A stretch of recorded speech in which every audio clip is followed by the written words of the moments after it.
bana matadi oyeba kité oyoka kité po mona kité olandaka leader d'opinion na bino Yoje Master autrement dit HD double face olandaka ngai na family groupe télévision oyezali na fréquence VHF 245.25 MHz le son BG donc olandaka biso toujours na kata family groupe télévision parce que qualité à son TikTok image TikTok programme et fanda nulle part ailleurs pour la leader d'opinion na bino Yoje Master mona bankulu qui parle na nani qui parle na mutu fait ça na family groupe télévision betoke chumika bao family groupe télévision yai qui makin kaka.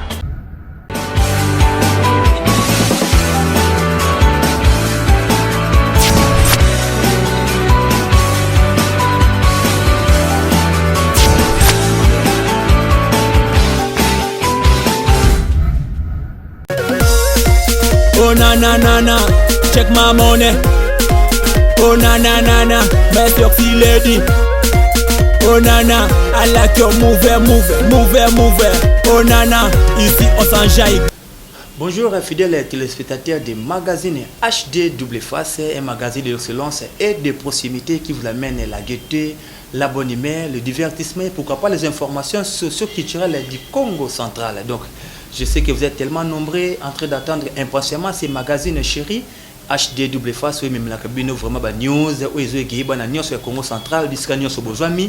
Donc, Yoje Master, on a toujours votre humble serviteur, on a accompagné Bino pour nous présenter ma news sur comment ils ont marché à niveau provincial Congo central. Donc, vous nous suivez sur Family Group Télévision qui est sur la fréquence 245.25 MHz, donc votre chaîne des rêves qui est sur le son BG. Donc, je dis grand merci à notre président directeur général qui s'appelle Maître Murphy Loutete Dicita et pourquoi pas la supervision de notre directeur de programme lui s'appelle Messi Daniel Matondo, sans oublier notre chef de production ingénieur Solvin Bakou ainsi que tous nos ingénieurs qui sont très expérimentés depuis la baie vitrée. Je passe Gilit Kialanda et pourquoi pas Gilles Vassin Nathan. Vous êtes tellement nombreux, je pense également à l'ingénieur Grady Mbaki et sans oublier Rigen qui est depuis la transmission à ce village. Donc voilà, fidèles téléspectateurs, vous êtes tellement ébellés. Comment qui, pourquoi vendredi passé, monsieur les cas quitté. Donc technique dans la caprice nango, mais le lot, du moins, vous avez information, comment activité, il y a le 21 juin. Les cas qui est journée internationale de la musique au Binonio Soboyebi.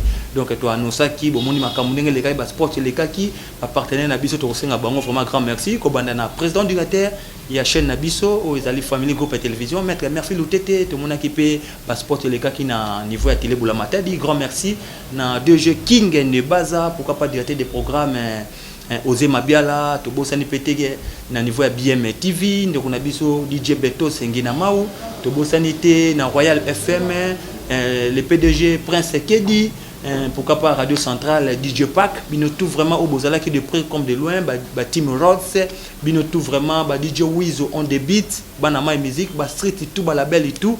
Donc HD Double Face spécial bino vraiment ba félicitations, ba merci et belé na nyonso bosala qui pour un intérêt surtout il y a culture na biso ya Congo central. Donc suivez cet élément et nous y reviendrons pour la continuité de ces magazines métaphysiques. C'est parti.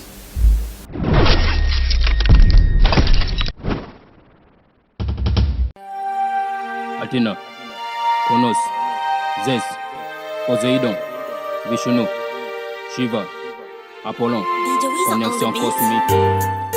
Percy Gang. Mutu alukela kia makambo eza tata na ena mama na ye.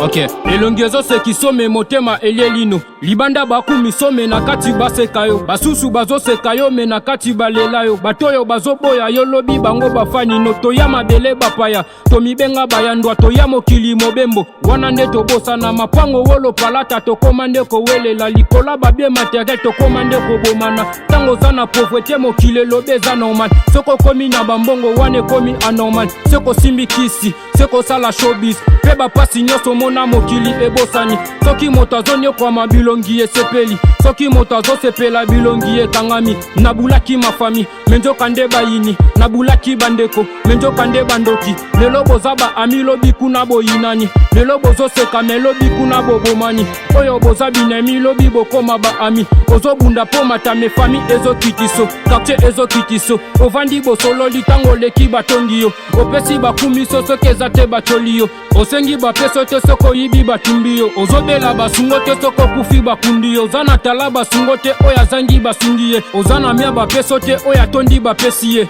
realite mondo oyo ezali vraiment compliqué koseka moninga te po libanda eza piaka te pesa mututu vala me koneglige moto te lobi kuna kuluna akoki mpe kosunga yo lobi kuna fazea akoki mpe kosunga yo lobi kuna mobola akoki mpe kosunga yo zala simple ndeko moto toza grave na kwe na ye libanda mboza yuma me jamais na pale na ye anto tonda na bambongo bomba nde poso na yo anta oza mwana ya me bomba nde poso na yo ozala pauvre ozala riche nanango akokufa te beta tuna kata moko kosala lolendo te kuna nde kokomprendre ke moto aza ne tina te tina te na tina te njoto eza tina te toutaki mabele mpe tokozonga mabele la miziki matadien etonda na baparti pui matadi bokabola neti kwisano na mesi na bino mpe mikolo bokota na buzoba ifale bosangisa me bokoma kopanza moko yo pe koma bien eza kaka bakonzi te kongole tolingana tochange mpe mentalité bendele totombola tobwakisa bokoko te mwana komi kuluna kokosela bakonzi te mwana komi moyibi kokosela bakonzi te mwana naza impoli eza foti ya bakonzi te po aza maledike soki tozobomana eza po bolingo ezali te esika bolingo ezali koswana ezalaka te bitumba ezalaka te majorité na opposant biso tuba na Congo bombanda ya niniko bitumba ya niniko tozala nde bomoko totambola elongo po totonga nde mboko yo please ezala freestyle quoi que du rap conscient ce n'est pas des bouara Banama Music Label hey yo machine and the beat le titre c'est Bongo la Bizaleli yoga Bongo la Bizaleli yaya Bongo la Bizaleli Bongo la Bizaleli c'est du old school toujours number one professeur Percy Gang.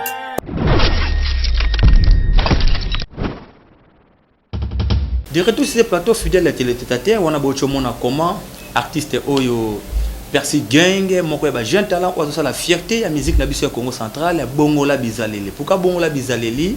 Yonanga et tous message aux artistes à Percy Biso à travers Moussala Naye. Donc voilà.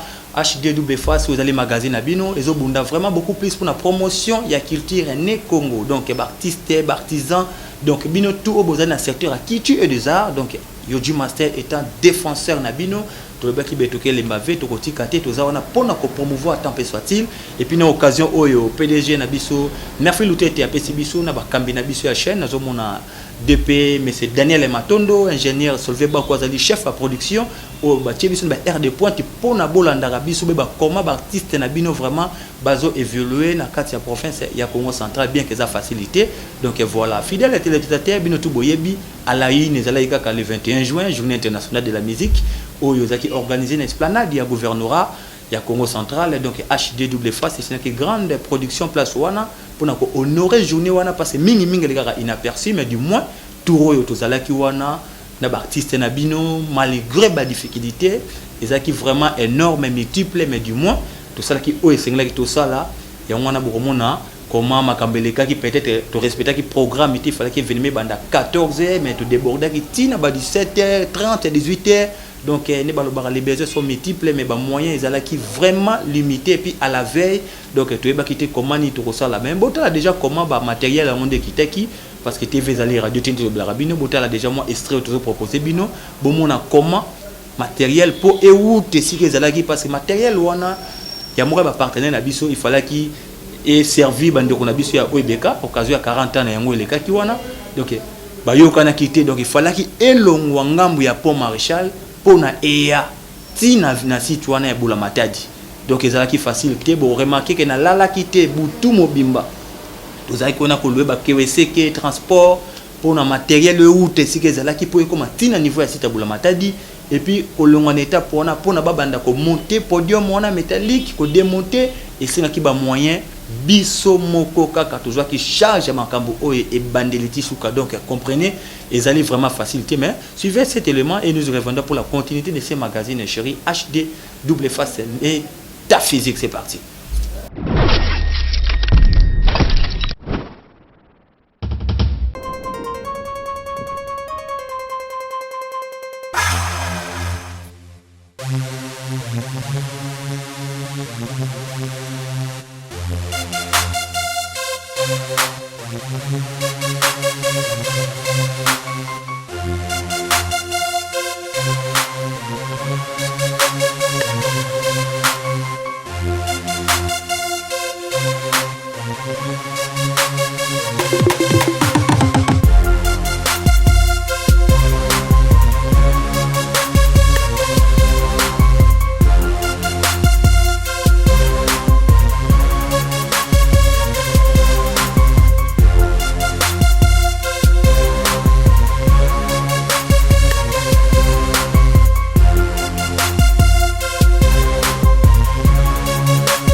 Durant tous ces plateaux, fidèles téléspectateurs, j'espère bien mon bomoni. Donc, ils ont vraiment facilité.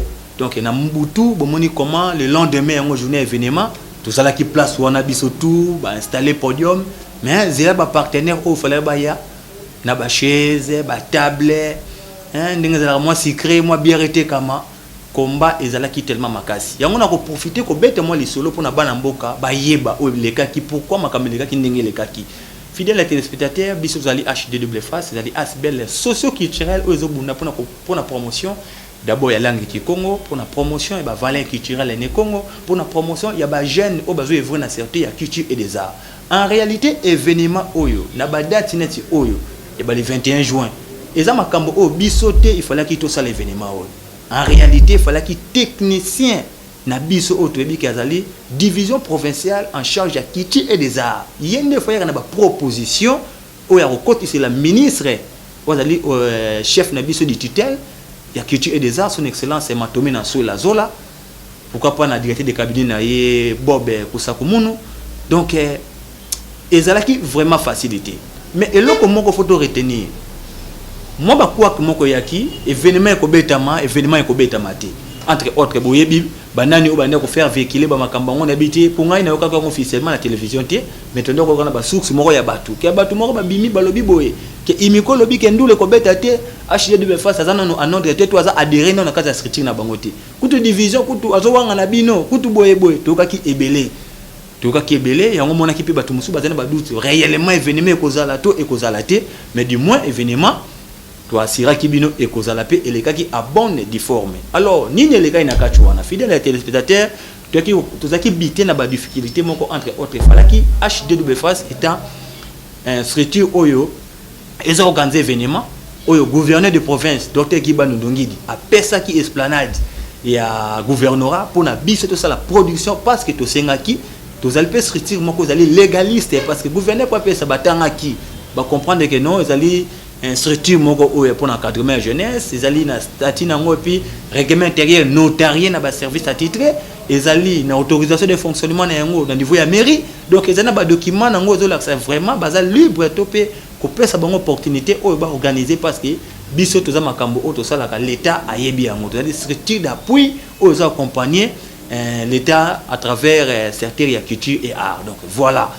Donc, on a tout artiste avant maintenant podium, il faut oser enregistrer dans Imiko. Pourquoi Imiko? Imiko c'est l'union des musiciens congolaises. Dans le niveau Kinshasa, ils allaient chapeauter dans mon amboka Félix Wazekwa, dans le niveau de la province, tout le président Tex. Et ça peut occasion on a le mélomane et tout, tout peut artiste, tout peut artisan, au bazou dans l'habitude en ce net moment. Omi bengaka artiste. Tout le monde comme le jour J. Tout le monde voulait prester. Tout le monde a besoin maintenant podium exhiber batala naï. Qui est artiste et qui n'est pas un artiste. Quand on a artiste, il faut d'abord répertorier dans le service, il y a l'État. Entre autres, dans la fiche d'identification, vous allez la carte d'artiste. Mais, bien sûr, tu peux faire une invitation dans la structure, dans team label. Parce que tu dis que la structure est kambakapé artiste. Mais ni qui est sur le terrain, tu peux remarquer, inviter na biso musu ce que tu fallait ba mater sur scène no ba matekité mozo mona batu moko batinda ki wana pour ba côté désordre. Mais état que biso tout ça makamoko na logique yango mona ki et sala ki batu nyonso ba beta kité pour que journée moko ya fête matin exhibé talent kiti courtoisie ezalaki uninga mata kiti to beti maboko donc podium ezako na pona mututu mais na kosenga d'abord izebele pour l'artiste au bazako opportunité ko matate pourquoi parce que retard d'abord au esalaki tout en événement 14h tu ko bandongo déjà presque 18h il faut bana mboka bayeba biso to ko sa mikanda acquis des droits yango et les quand la différentes étapes to comme là qui gouverneur ko senga espace to senga qui peut demande appui to réserver un peu copie na ministre na biso en charge de la culture et des arts.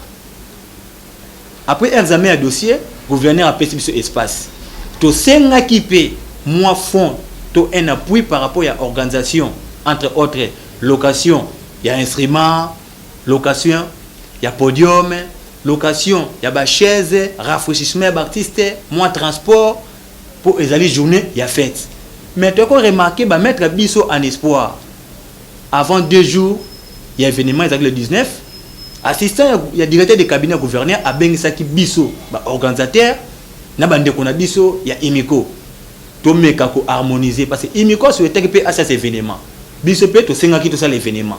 Or gouverneur a répondu qui HD double face favorablement par rapport à la demande d'espace naïe.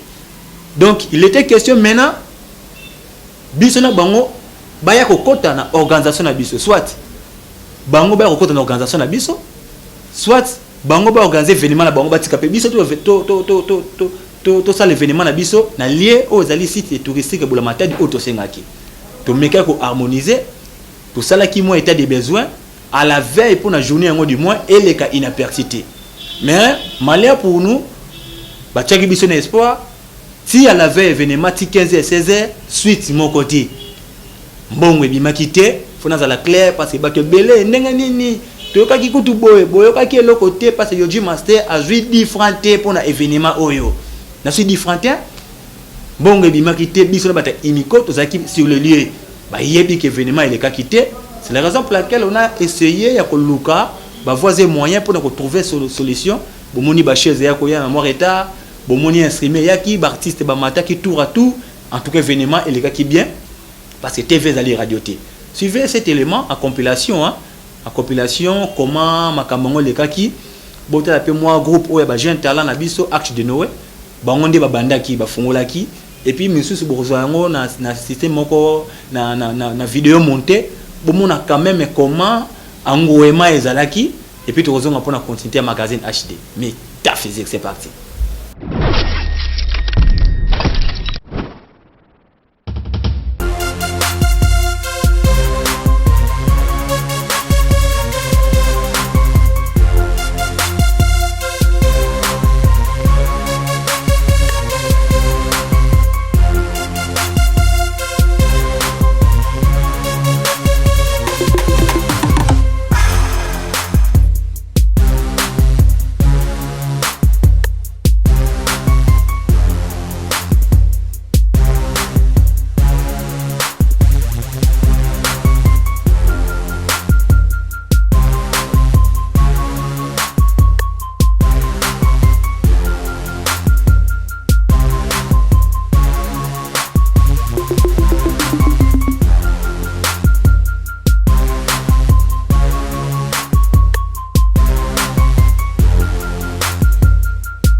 De retour sur ce plateau, fidèles et téléspectateurs, j'espère que Moni TV Zali Radio T. Donc, tous ceux qui ont un grand merci. Dans le cadre de Bana au Arche de Noé, Bana au Baotaki dernièrement Festival Yambi.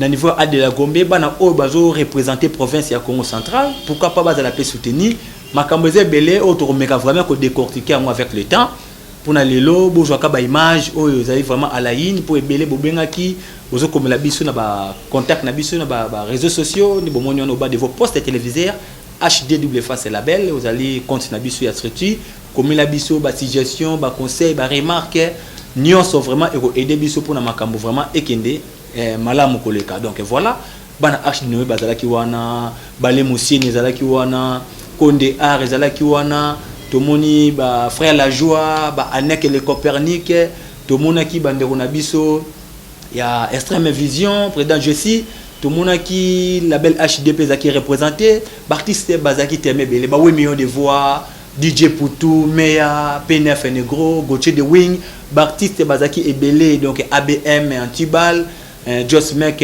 aka Lionel Messi tomonaki DJ Wizo ba Ayante Black ba artiste bazaki ebelé ATD Clock bazaki tellement ebelé vraiment eza combat tenons nous main dans la main pour na makam na biso ezo vraiment solution na yebi et puis na ko profiter ko lancer message à tous les artistes bazo landa biso que toza déjà toujours planifié mukolo moko ezali na mois de juillet au tozo kota bino na biso tokozala autour d'une table il faut to solo là pour na makam ya kichi et des arts vraiment il faut to solo là parce que tozo comprendre été journée internationale ya théâtre le kaki tout monde qui cordon mama Congo central Freddy Ngile asaki be fort au Sengla sala événement le cas na Victoria chapeau bas journée internationale baptisé le kaki tout monde qui Christian Décor bazala ki wana basali ba makambu nyonso et le kaki tout monde qui peut activité utaki récemment la Konde Art bazala ki na niveau ya la payotte mais tout ça c'est poser car ba question moko biso ya to komara mikanda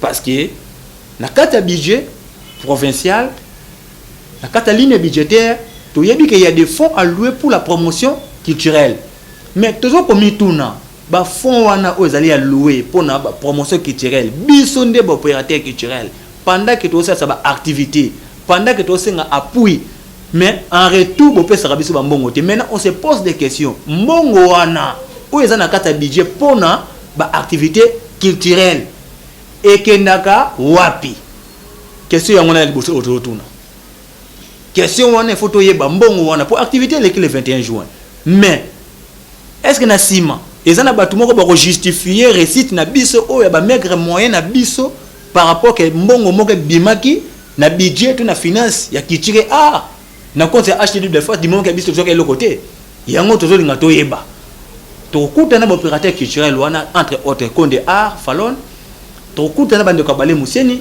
to kuta na bandeko na biso Christian Décor to kuta na opérateur culturel il y a dynamique des associations légalistes du Congo central oyo tozo ki initiative pe ya malamu to mona ki chef de division pour na koyeba mbongo na biso kitire et kendaka wapi yesu wetaki to ke no mona président assemblée provinciale to mona ki président assemblée provinciale to solo laki abengaki ministre culture et des arts yenda yamba biso taki autorité na biso direct de façon que a présenté biso pas gouverneur de province pour to yeba masolo ya mbongo oza pour la promotion culturelle wapi kindaka ministre pe yamba ki biso tout ce qui na sala claque wana na novembre année passée to solo la ki na ye ayoka ki biso mais jusqu'ici sans succès milelo alors biso autre à niveau ville matadi soki toujours mona clarté pour na makamba kichi et na mitié tant que défenseur ya jeunesse na mitié na place ya bana lutalambeko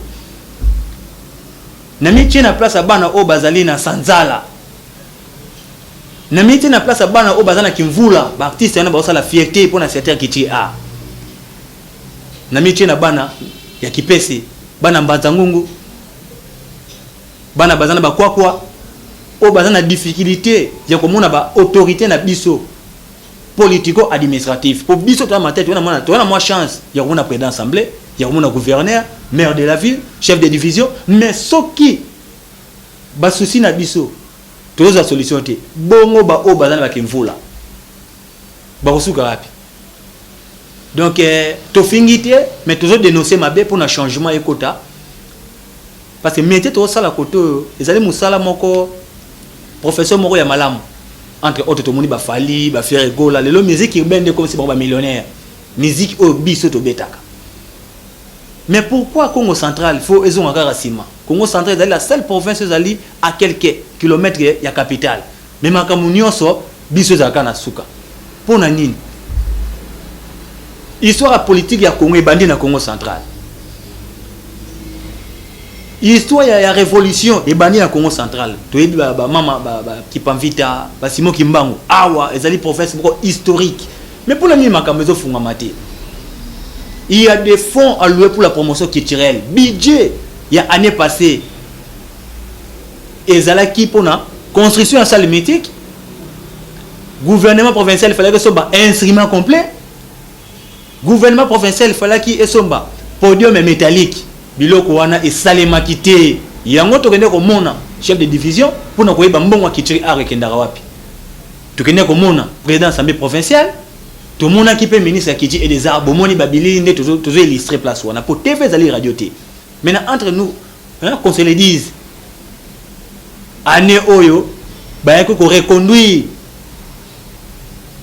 na budget année oyo provincial, achat il y a instrument complet, achat il y a podium métallique, construction il y a salle mythique il y a spectacle. Parce que tout est bien monté que biso bana matadi, les locaux au central ville matadi, bah j'ai besoin lié au bako exhiber batalanti. Ami Congo, tu es dit Ami Congo, chaudron, ils ont lié moko ya jeunesse pour la natation, pour la babette à tennis, ba judoka, mais le loko ma lié mon commercial. Bana matadi ba okende wapi ko sa ko exhiber batala. Oebeka, biso bana matadi oebeka. Asa ki lié musus na kikanda na boyebi yango. Pour la jeunesse, ba conseil bande obeta mana oebeka. Natation, espace on a nyos on a basketball tout wana. Le loko ma lié commercial. Toké na bassin d'Amar. Ils en état nini. Mais jeunesse oyo azali à venir à lobby. Encadrement exact. Mais yango tozo mona pe belé ba secrétaire fait ba kuluna. Politique nini bino ba contribution na yango pour la jeunesse. Politique na bino za nini. Est-ce que jeunesse azana place na société? Ya lelo. Politique na bino zali nini? Toyeba. Parce que biso to sala sengel auto sala. Politique na bino ezali nini pour na encadrement ya jeunesse. Yango to linga vraiment toyeba. Jeunesse azali délaissé, yango zo mona insécurité, jeunesse a continue ba makambo moko ba banti valeur parce que biso zo besoin encadrement na bango. Mais ba mona clarté. Bazo mona clarté.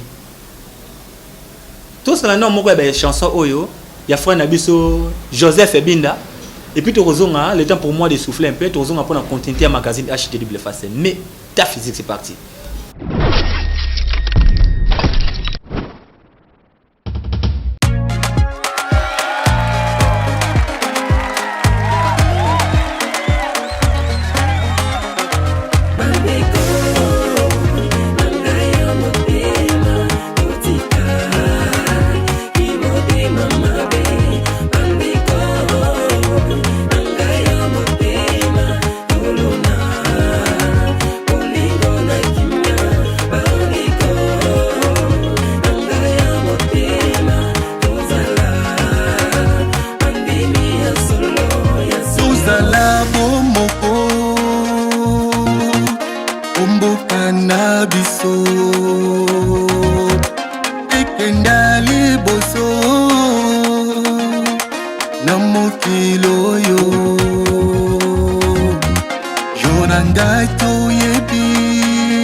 lelo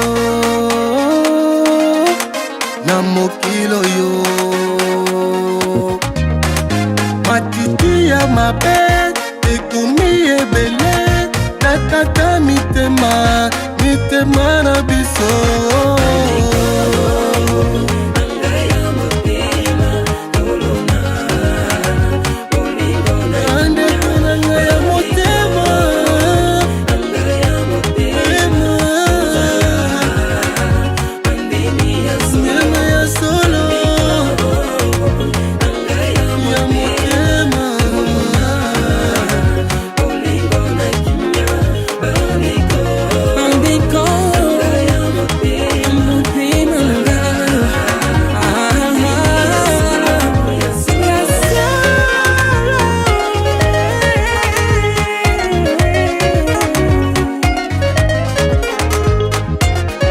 Mama ya Fatina, Monsieur Freddy, le projet.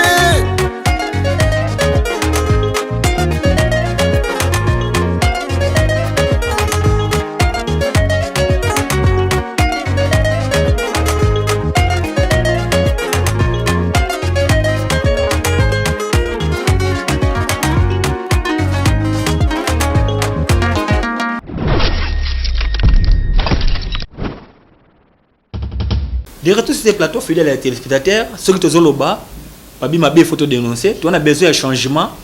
Parce que, entre autres, tu as préjugé pour moi, ministre de la Culture et des Arts. Naza parmi les témoins oculaires. Tu as Mukanda, au niveau de l'exécutif provincial, au moins, on a pas ministre de la Culture et des Arts. Bango pe, basala ka sengeli basala. Au moins, ministre avec cabinet naie. Vraiment, il fait des prises motéming na directeur de cabinet ministre de la Culture et des Arts. Bob Kusekomuno. Bakosala o sengeli basala. Pourquoi pas conseiller pe ministre de la Culture et des Arts en charge de la culture. Conseiller Mananga. Bato ya moko bazo sala o sengeli basala. Bakosala note technique batini auprès de l'exécutif provincial. Mais sans succès. Sans succès. Ce que tu as battu. Nani wana o yazotia bourrage. Est-ce que ça gouverneur des provinces? Est-ce que directeur de cabinet naie? Est-ce que ça lui conseiller naie en charge de la culture et des arts? Toujours comprendre d'été. Parce que jeunesse peut faire mon clair. Biso opérateur culturel, biso oyo, toujours œuvrer pour la promotion. Quand on a pu monter ma malam ya chef na biso il y a famille groupe télévision, président directeur. Merci Loutete Dicita. Allégué biso chaîne na malamu, qualité kitoko, son kitoko. Total superviseur chef na biso, directeur de programme Daniel Matondo. Après ce programme, na ba air de pointe. Chef de production jeunesse sauvé baku. Baza wana bazo ménager aucun effort pour na biso, bolanda biso jeunesse CCP là. Partout que des HDW c'est très suivi. Mais biso to ndimi ko ça musala pour la promotion, il y a jeunesse.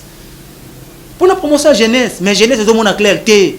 Population zoloba, ba kondibo changer. Qu'est-ce qui ne va pas? Bon on a biso ou ezali na kata budget, eza ya poche ya mututé. Parce que biso tout on a droit ya ko bénéficier yango parce que ça makambo o to sala pour la jeunesse. Et ça ba street moko légaliste l'état et biso. Et to côté ici demande na biso, te motiver pe moi budget moko te démontrer ba makambo nyonso. Ndenge nini to moyen wana e ko sala ba makambo na ba détail. Mais tout ça la sous nini. Tout ça ba droit, tout ça ba devoir.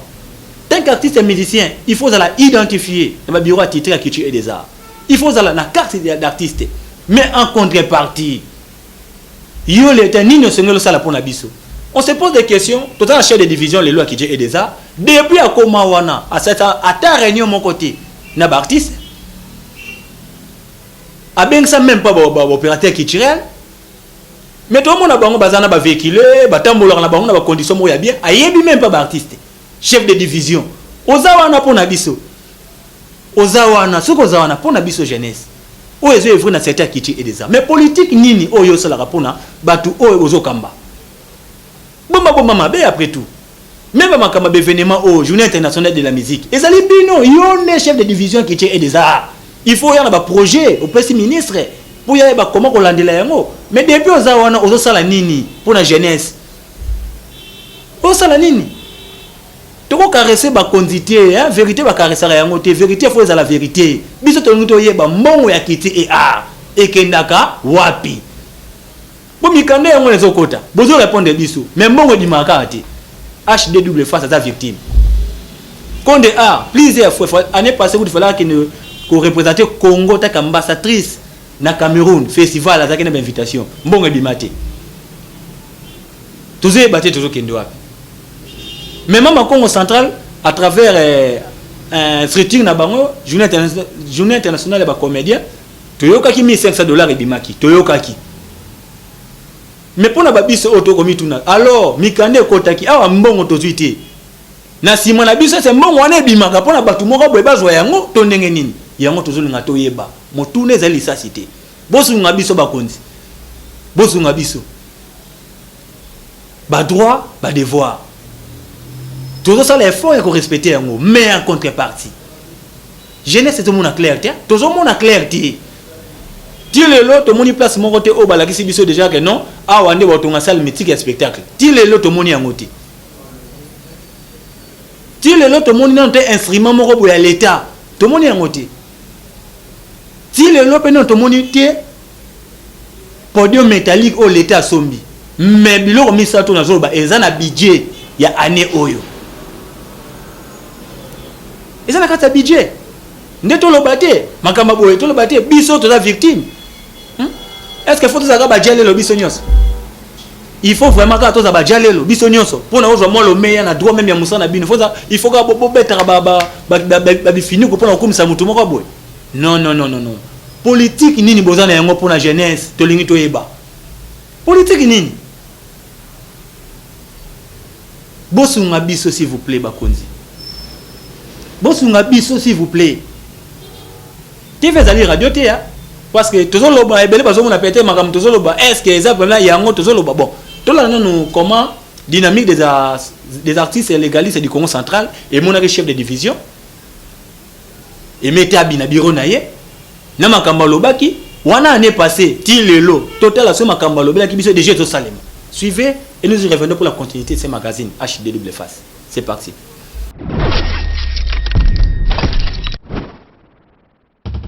Population Obomoni ezali ba chauffeur te topé batu ya parti politique te ezali lisanga ya coordination provinciale des artistes du Congo central ba sangana ki pona koya komona ministère de la culture et des arts division provinciale du Congo central ba ngonde bazali bato batalaka makambo etali ba artiste ba mona ki bango pona koyeba ndenge nini ba beta bango kara na makambo etali masanga na bango topé ba manifestation na bango ba kipaka bango te surtout na likambo etali kufela topé ba feti oyo bango ba organisaka tango ba komi na porte mokonzi oyo akambaka division provinciale du Congo central ayamaki bango ne impact pe na idéologie ba solaki kitoko makasi tala esalaki esengo na ba artiste moko na moko pa tunaki mituna pe azongiselaki bango mokonzi tango amonaki micro ya tolobela atikalaki simate anyati dodan espérer bango ba procédure nyonso makambo nyonso alors c'est que le début du commencement pour travailler ensemble pour l'artiste pour se retrouver donc c'est un mingi pour nous kuyamba la coopération sur l'artiste il y a bureau na ngai awa to solo libango l'expliquer bango makambo nyonso ndenge salimaka awa to bato susu maro kanisa religieux culture art awa ndi makambo nyonso lekelaka expliquer bango ba procédure nyonso ndenge mesalemaka ministère assemblée provinciale mais nandenge to sololi to yokani to kosemba tous ba oseng audience la président assemblée provinciale to bayeba autour de la président assemblée provinciale et c'est bango tant to votera budget ministère de la culture et art la réserve nini pour bango rubrique nyonso moko ezalaka nini nani tango bakoyoka yango bongo bakozwa mituna kotuna na mokonzi ya organe de libéra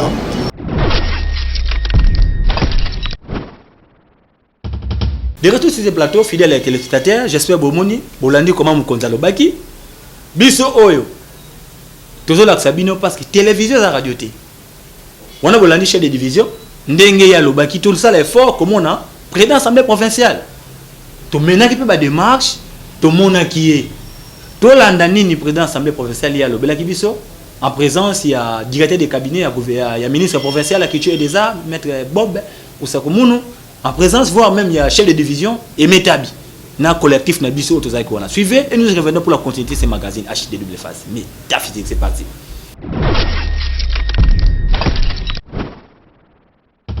Nous sommes le mardi 27 septembre 2022 à l'Assemblée provinciale, 3 jours avant la session budgétaire. Les dynamiques des associations légalistes et des artistes du Congo central ont rencontré le président de l'organe délibérant, honorable président Jean-Claude Mvemba Luzamba, dans son cabinet de travail, devant son vice-président, honorable Samuel Nimi Mbumba, accompagné du directeur du cabinet, M. Bob, représentant du ministère provincial de la Culture et des Arts, ensemble avec le chef de division de la Culture et des Arts, Aimé Tabi. Il s'y est dénoté qu'en date d'aujourd'hui, les dynamiques des associations légalistes et des artistes du Congo central ont plaidé sur la situation générale de la culture Congo, notamment la construction d'une salle de spectacle, l'achat d'un podium métallique, les instruments, le studio professionnel audiovisuel et tant d'autres soucis. Or, comme nous le connaissons, dans la loi budgétaire de chaque année, la culture et des arts a du fonds alloués pour la promotion culturelle et les fonds d'intervention en cas de nécessité. Ici, national pour représenter son excellence, ici, Zolaki, le ministre de la Culture et des Arts de la province.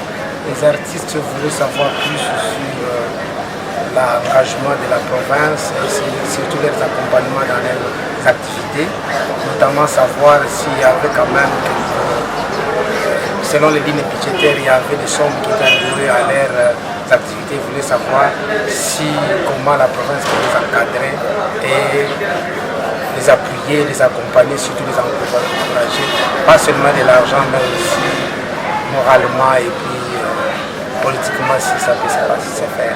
C'est comme cela qu'ils ont préféré parler auprès des responsables de l'autorité budgétaire pour en savoir plus, pour être témoins et savoir comment aussi nous travaillons ensemble dans le cadre de la cohésion provinciale pour que les choses aillent mieux. Oui, nous sommes héritiers d'un plan quinquennal très bien établi par la division et que toutes les dates concernées par les événements, notamment journée de théâtre, journée de ceci, de cela, sont très bien budgétisées, mais on va voir la disponibilité aussi des recettes qui entrent, et on va voir aussi les projets qui nous seront soumis par nos amis bénéficiaires, voir aussi quels seront les bénéfices, notamment culturels, moraux aussi, et surtout le prestige provincial. De retour sur ces plateaux fidèles téléspectateurs, j'espère bien mon bomoni. Or, président et organe délibérant, tout le monde a qui est. TV Zali Radio T, Boyoki, Oh Balobela Kibiso, Makambo Tozoloba, construction, il y a salle mythique à spectacle. Achat, il y a podium métallique. Achat et instrument. Le lot aux alliés déjà à Kalati, moi de jouer aussi là. Moi de jouer aussi là. 6 et moi, tout le monde a clarté. Ndeto lo bate. Tokota la sikoyo, ministre provincial en charge de la culture et des arts, Mantomi na soué la zola, ndenge a invité qui biso d'abord, opérateur culturel, tous en contact naïe par rapport à Makambo ya Congo central. Wana na mois de novembre année passée, parce que bientôt ils ont comme ça une année, sans succès. Suivez et nous revenons pour la continuité de ces magazines HDW Face. C'est parti.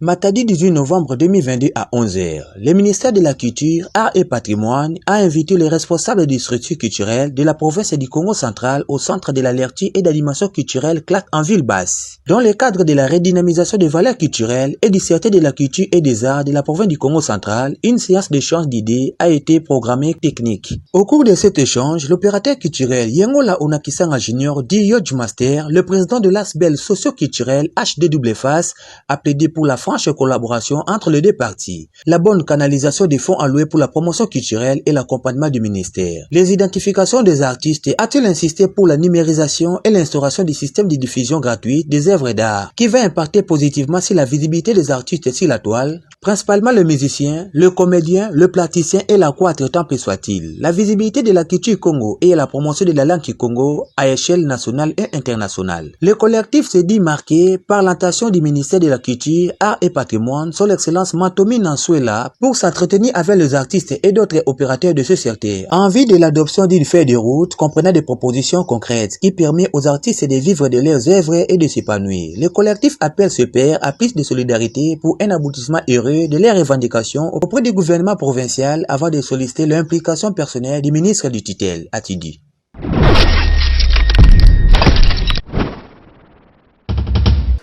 Messieurs les journalistes, et d'ailleurs je suis content d'être devant les opérateurs culturels ou bien les artistes parce que nous poursuivons la vision du gouverneur de province qui veut vraiment vulgariser la culture. Alors, nous ne pouvons pas poser déjà des jalons sans associer les artistes, raison pour laquelle nous avons vraiment voulu prendre langue avec les corporations des artistes pour essayer d'échanger avec eux. Et après plusieurs heures d'échange avec ces artistes qui vous ont cheminé l'air du village, qu'est-ce qu'ils peuvent entendre de vous concrètement? Oui, selon la vision de son excellence, monsieur le gouverneur, nous avons vu qu'avec les idées qu'ont apportées tous les artistes, nous comptons sur la vision de son excellence que nous allons faire quelque chose par rapport aux déshydratats des artistes qui nous ont donné en séjour. Merci. Merci.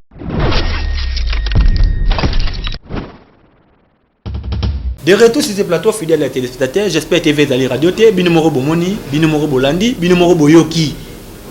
Makamunio sotozo bakoto. Ne eroza erbando consigné kaka bote lo bate. Soki ba konzi obolo bela biso makamuzo salimate, ko tokondimela su banane. Politique nini bozana yango pour la jeunesse, ou les œuvres dans le secteur qui et des arts. To mettre na place à bana ce qui banza. Bana boma. Bana mwanda, bana basanzala wana, isangila, o bazana difficulté wa yana matadi, bana inga. Ce qui biso to sala makambo, o eza malamu, mais bo apporter un accompagnement tant peu soit-il. Mikane okota na ba voie moko légal. Bo zui bo akize réception, mais au finish eloko limité. Mais tout ça na ba mbongo na ligne budgétaire de fonds alloués pour la promotion culturelle ezali. Banane bazo bénéficier yango. Et que ndaka wapi ezo sala nini pour jeunesse na besoin yeba tout ça ngato yeba biso opérateur culturel bambongo wana ke ndaka wapi et puis ezo sala nini pour na ndimité pour lobelanga que non bambongo o ezali alloué pour na défense to pour na sécurité à la police ba ko détourner yango to ndimité mbongo armée ko détourner yango. Tout le monde a marche, il faut ça les morts. Mon balabala ba policier par-ci par-là. C'est bon, il y a batu mort au bateau simba sécurité, ba bien, il y a batu puis sécurité à batu. Ba koki penda ko détourner yango. On ton limité. Mais où les alliés qui tirent ah, tous en a 6e mois, bientôt 7e mois. Donc to yeba et ça là déjà nini et puis kendaka wapi. Parce que biso ba demander tous en ba structure moko légaliste, autre c'est na moyen moko officiel. Mais en contrepartie je vois yangote. Et vous continuez à boire wapi. Bo aider biso ministre Kitche et des arts son excellence Matomi Nansuela Zola na yebi ozana motema pour un changement pour le baki yango lingo tika ba trace soki ezalaki ateke gouverneur de province ba décentraliser ba tâche mususu ke mbongo ya Kitche a ministre nda jiraka yango elengaka ezalaka même loko mususu ba ministre o fidèle téléspectateur baza wana me ba jiraka na bongo te ba jiraka mbongo te. Mbongo pe bima il faut gouverneur et qu'il y a niveau finance côté kuna nde ya kwak kuna mukanda soke côté et côté au ministre tini non technique mais pour la exécution ya mbongo wane bima et comme makambu ya gouverneur à travers des états de cabinet na ye makama ministre de finance côté kuna nde tozo mona clarté mbongo na biso ekendaka wapi biso yo ba demander biso yo ba producteur événement bocho mona yango. Et l'équipe a dit les fils des filles ne kong bazaki on ba sepeli. Est-ce que bana na bazana droit ko sepelate? Bana wana population wana nyonso wana bazana droit ko sepelate vraiment. Divertissement. Bazana droit ko bénéficier pe na yango. Bino ba kontina biso politique nini bozana yango pour na jeunesse. kotola na mutuna lelo. Bosunga biso quand même. Bientôt ba bazo na vacances. Vacances o le ndenge nini. Ba place où ezaki à jeunesse se retrouver. C'était le monde ezala raté. Ti lelo mois de juin. Tokende ko divertissement wapi. Bosunga biso bakonzi. Bosunga biso, vraiment bosunga biso.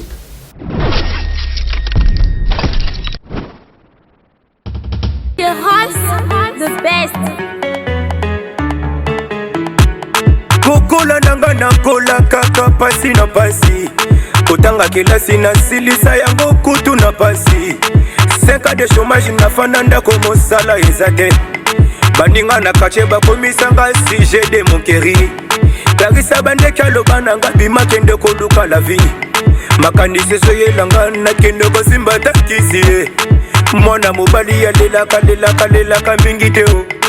Kota na chante kende koluka musala oza moyen. Malembe toko makaka tindika malembe toko makaka pusana malembe toko makaka tindika malembe toko makaka pusana. Non c'est la fixe netita finanganda ata eloko suka papa na kobenda elo baba kulutu na vi foko luka ababati ya yonde na kunda papa foko luka bosua ata ponda pamba bana bakolia mokoleleka opika ya molili teteli ka polobi ya kosimba mafeka buka okay bwaka ya salata bilanga pona moto kina yondo kozua ya tapozua tango kozua salaki malembe toko makaka tindika malembe toko makaka pusana malembe toko makaka tindika malembe toko makaka pusana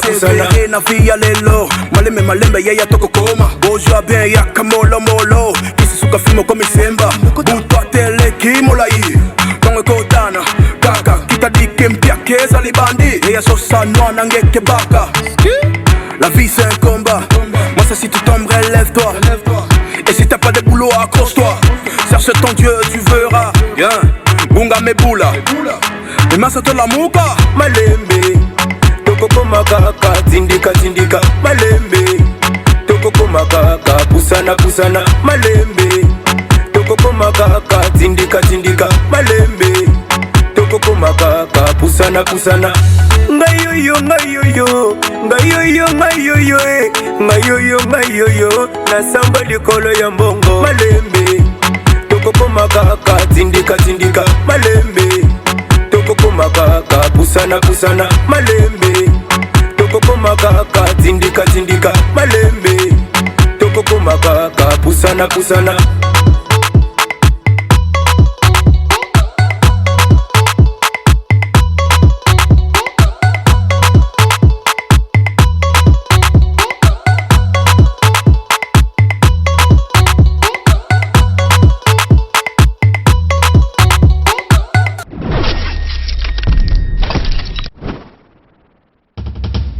Ce qui est l'autre, mais quand même, que le bâtiment est belé, et ce qui par rapport à Makambo et le cas qui fidèle les téléspectateurs, à l'occasion de la Journée internationale de la musique, le 21 juin, où au monde, vraiment, ce n'est pas qui 41e édition. Mais, malheureusement, dans le Congo central, ce qui peut biso OET, HD double face, la belle, to initiera projet, il y a festivité Oyo, en tout cas, elle n'a pas si mingi. Malgré tout ce soutien, il y a un temps quand même, la province à travers Kichiri A et Kenarawapi. Donc si vous avez aimé, un grand merci à notre président directeur, maître Merfi Loutet Tedicita, et pourquoi pas la supervision de notre directeur des programmes, mais c'est Daniel Matondo, sans oublier l'ingénieur Solvay Bakou, qui est notre chef de production. Donc je passe également à tous nos ingénieurs depuis la baie Vitresse. Je passe à l'ingénieur Gilite Kialanda, pourquoi pas Gilles Sénatan, ingénieur Gradimbaki, ingénieur Rigen, vous êtes tellement nombreux. Si vous avez aimé, dis un grand merci encore une fois de plus. Restez scotchés, branchés sur la même aire, même chaîne, car le programme continue. Ciao. Adolphe Dominguez, oyoki ndenge na yembi mao kisanga na lokose moto ambongo